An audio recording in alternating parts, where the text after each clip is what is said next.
We're going to be having a Confederate submarine warfare class here. These are models. Just get a close up of it. Scale model. That's a torpedo. The barb that was in the front. You had to get up close and attach it to the hole. Back up and pull the string. And we'll fire the detonator. Private George W. Thomas Camp, 1595 out of Fort Pierce, Florida. And I've been a member of them for about 2 weeks now.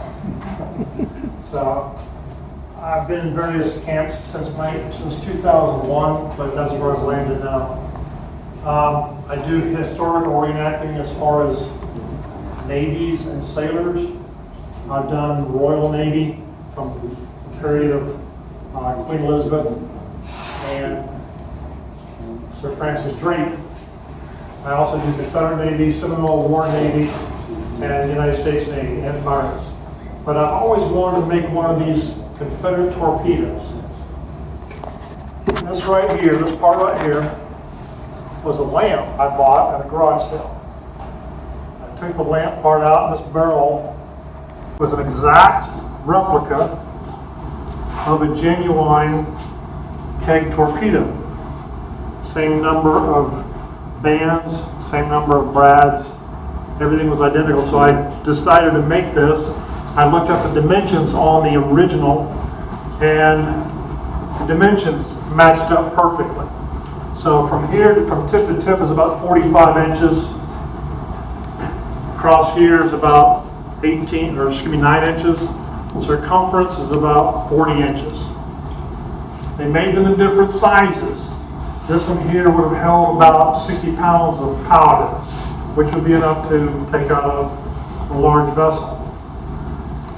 This was a very efficient method of fighting the enemy. And anytime you're trying to go up against an enemy of naval force, army force, whatever it might be, you want to use an economy of your resources. You want to use your resources to the best effect. Now, if you want to sink an enemy vessel that's 200 feet long, 50 feet wide, manned by 200 to 300 sailors, has 18 guns on it, then you need something the same size. Or you can use one of these. That's manned by 2 men.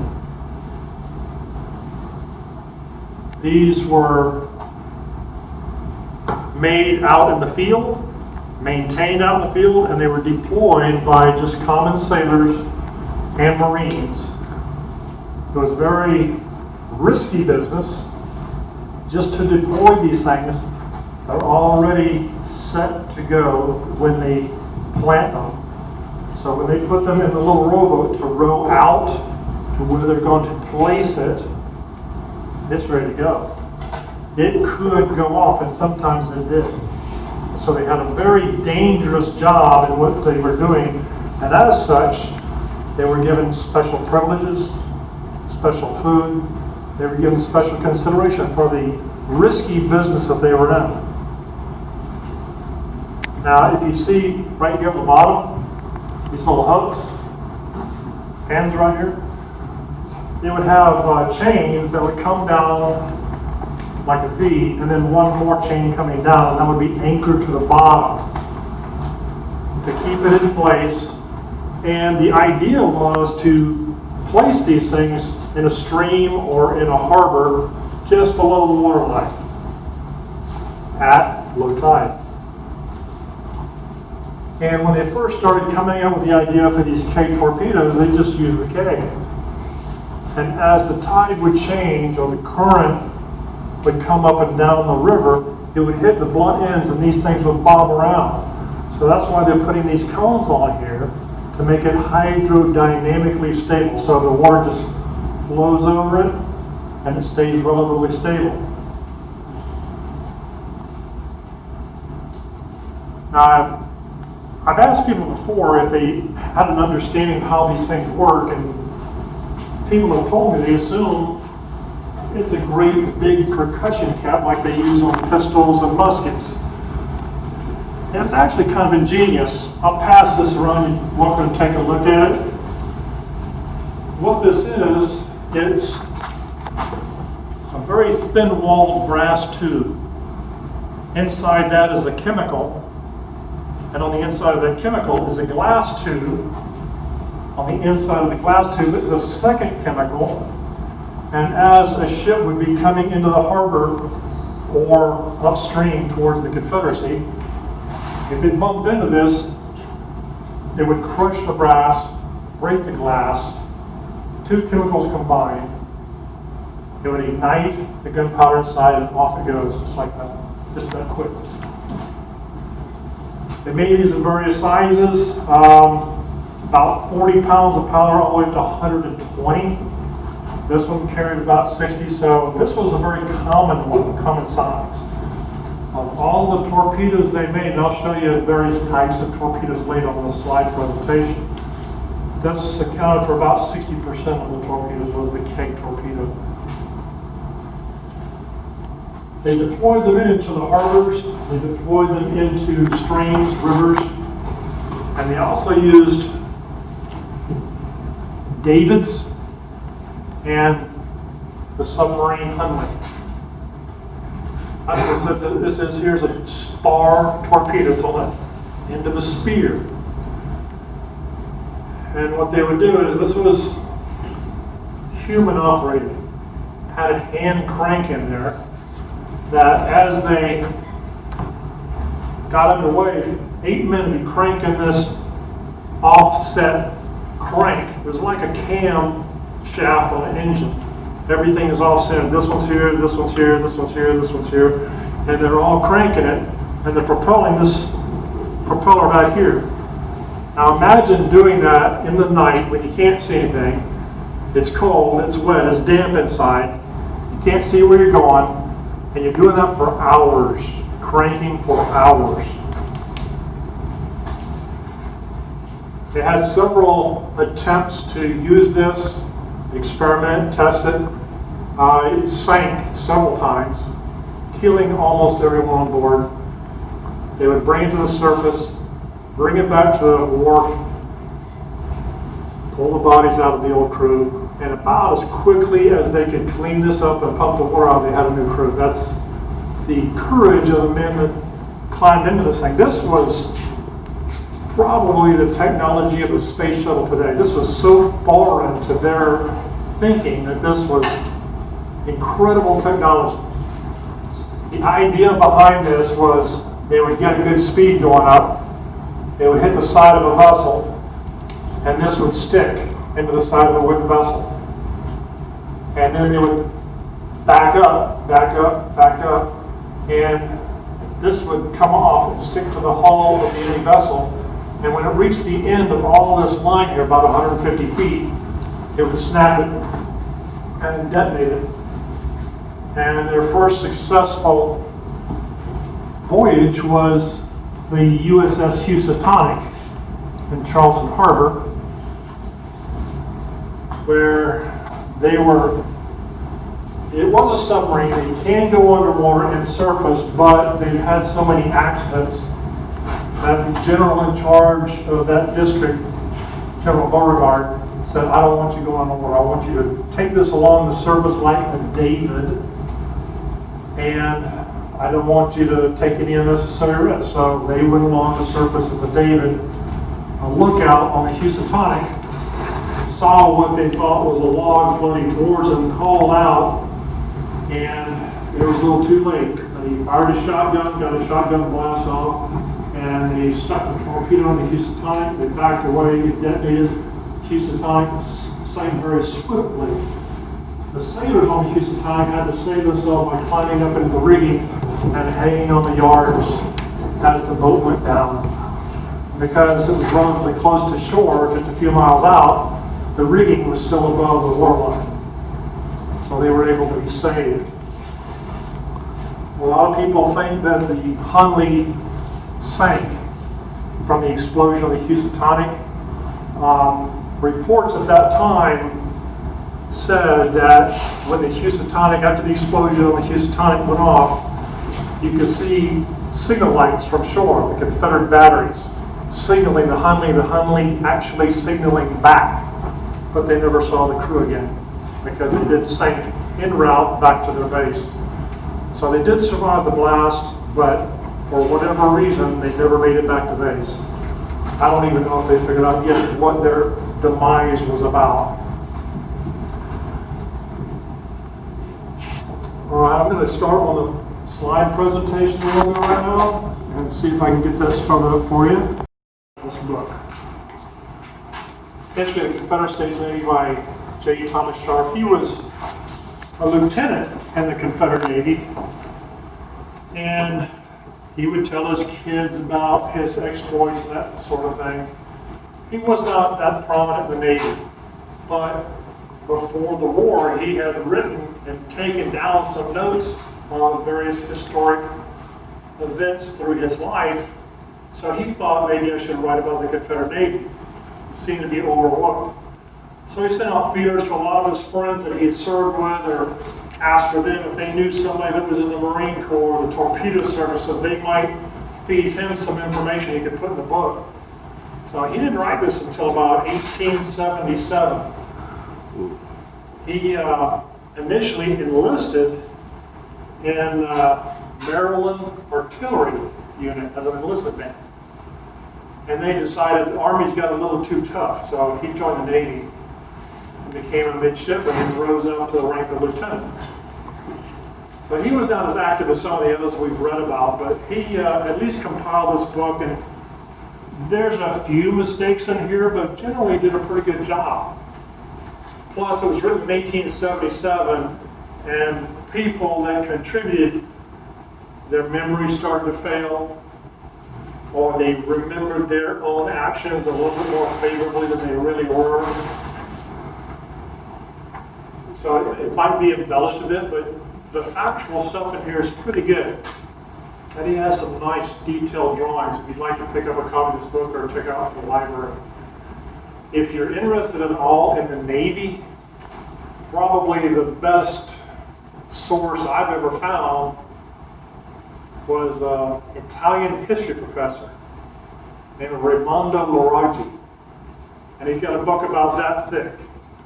And it's got more stuff in there on the Confederate Navy than I've ever seen anywhere. He knows his stuff. But getting back to the torpedo service,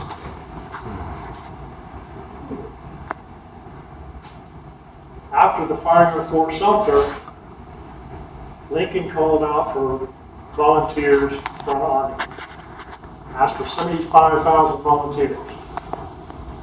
And then they went into training and they went into bivouac, and nobody really started butting heads quite right away.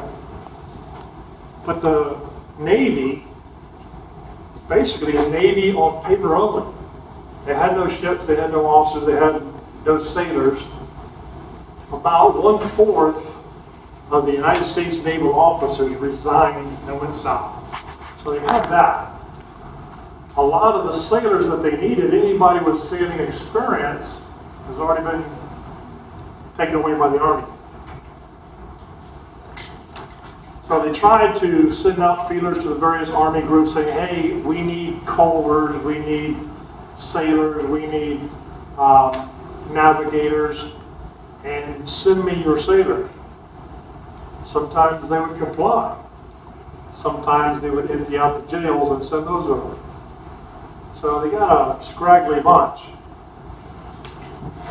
But there were some very ingenious men.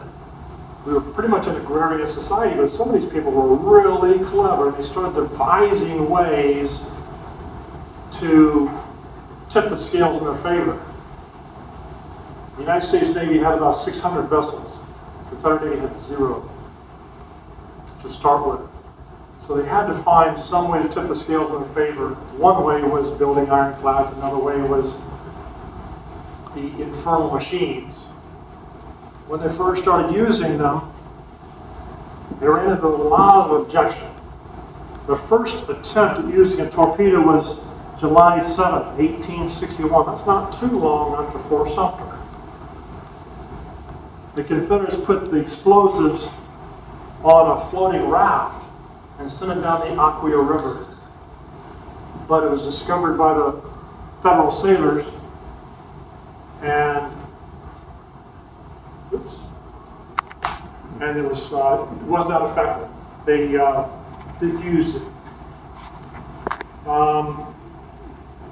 There was experimentations August of 1861 by Confederate States Navy Lieutenant Beverly Kennan in Louisiana experimenting with electric torpedoes, which I'll get to that in a moment. It's a device where you can put a torpedo out in the harbor, out in the river, and run electric wires from it up to shore. Connect the wires to some kind of a battery or a plunger device to generate electricity and detonate it remotely when you see an enemy vessel passing over.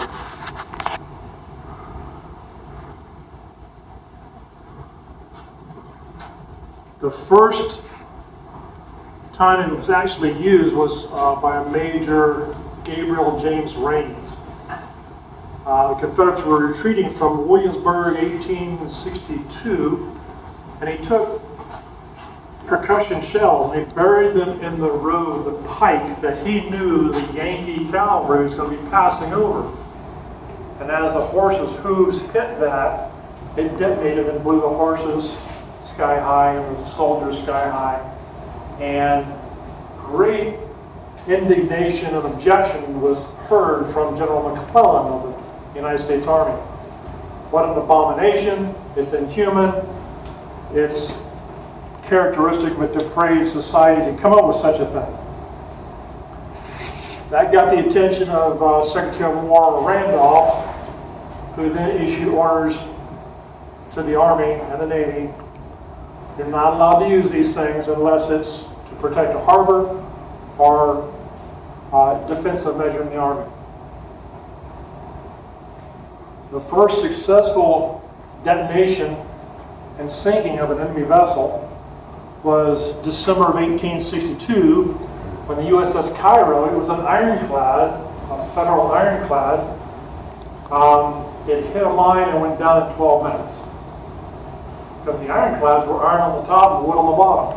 The most vulnerable part is where they're touching the torpedoes. Went down in 12 minutes.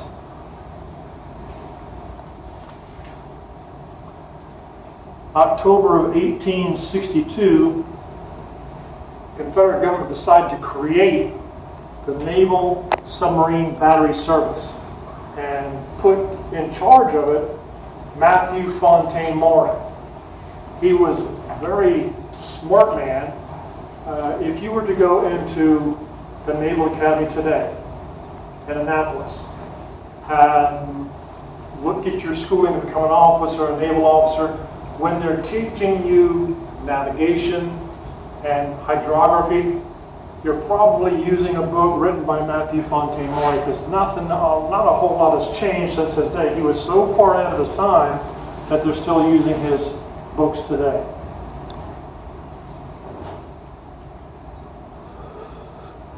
Torpedo stations were set up in Richmond, Virginia, Wilmington, North Carolina, Charleston, South Carolina, Savannah, Georgia, Mobile, Alabama, and substations in between. Florida did not have one other than a substation. Louisiana, Texas, other than substations. So they were trying to put them in key ports where the blockade runners were coming in and trying to protect the blockade runners from the blockading ships.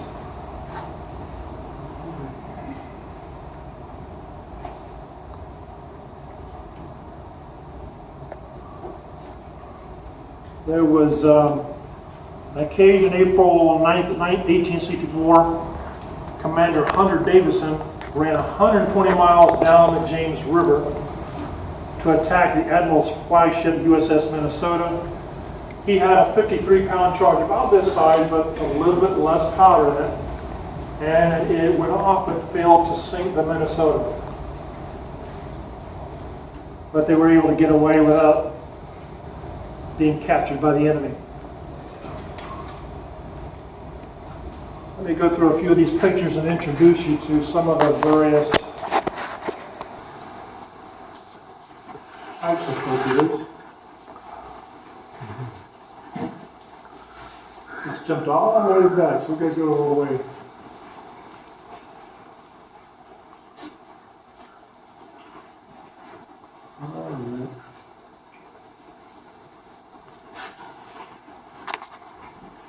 Last year, my wife and I took the tour of the submarine, and you can see the offset hand cranks that they were cranking on.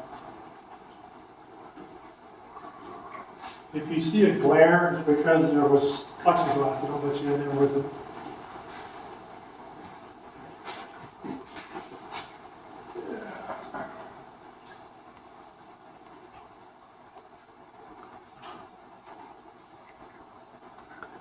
Okay.